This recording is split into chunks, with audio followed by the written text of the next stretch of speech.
welcome to Body Energy Therapy. Today we are going to talk about the psychological and physiological effects you may experience from wearing a mask for a prolonged period of time, and why this is happening, and what are some of the steps you can take to help mitigate these effects or symptoms. That being said, if you have a compromised immune system or are under extenuating circumstances, or if you feel you are getting sick, then please take all necessary steps and precautions to keep your friends, your loved ones, and yourself safe. And that may include wearing a mask. Now, when we breathe, what happens? Well, first we inhale. And second, we exhale. So what happens during this process? Well, when we inhale, we're taking in mainly oxygen. And when we exhale, we're pushing out CO2 and heat. Up to 20% of how our body regulates our heat is done through our breathing.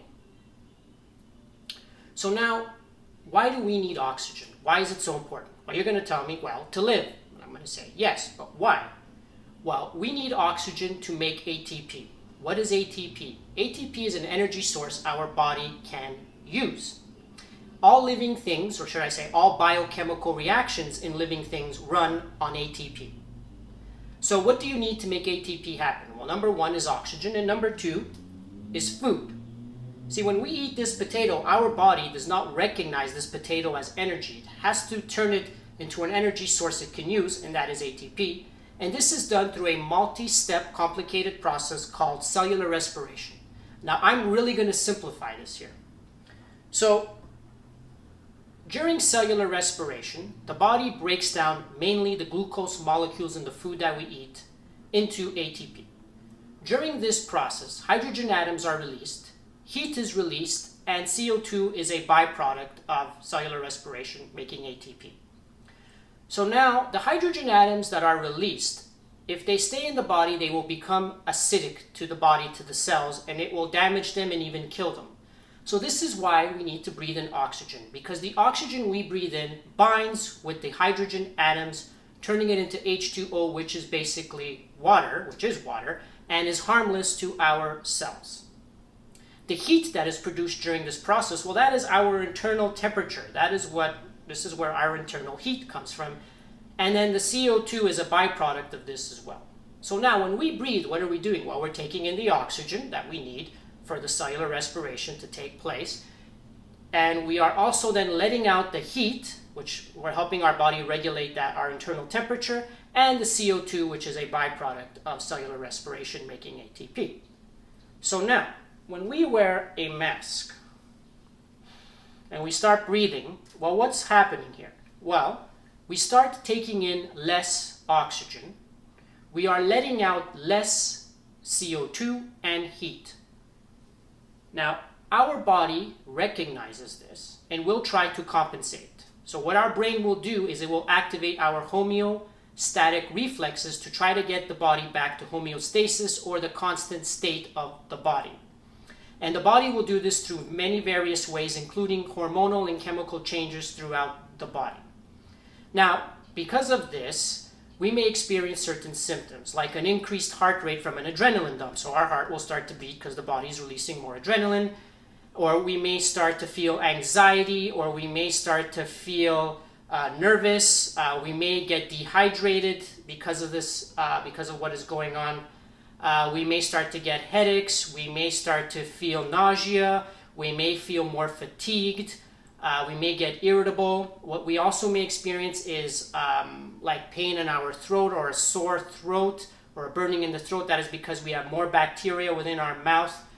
And we also may experience maybe a rash around our face because of the water vapor that is sitting there from the mask throughout the day. So, these are just some of the symptoms that you may have noticed or may notice over a prolonged period of time of wearing a mask.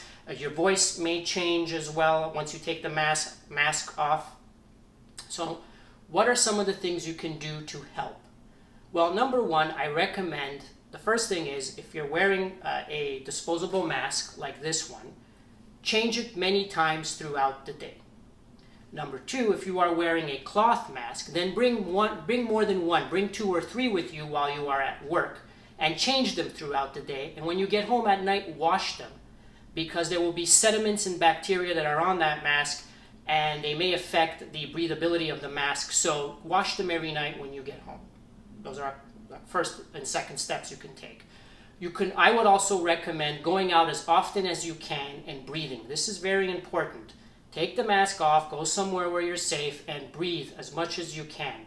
Especially if you start to feel faint, anxiety, or a panic attack, or increased heart rate, then please, by all means, tell someone you know. Tell them to come with you so that you're safe in case you do pass out or anything. But take the mask off, breathe, breathe, breathe. It is very important to get that oxygen into you.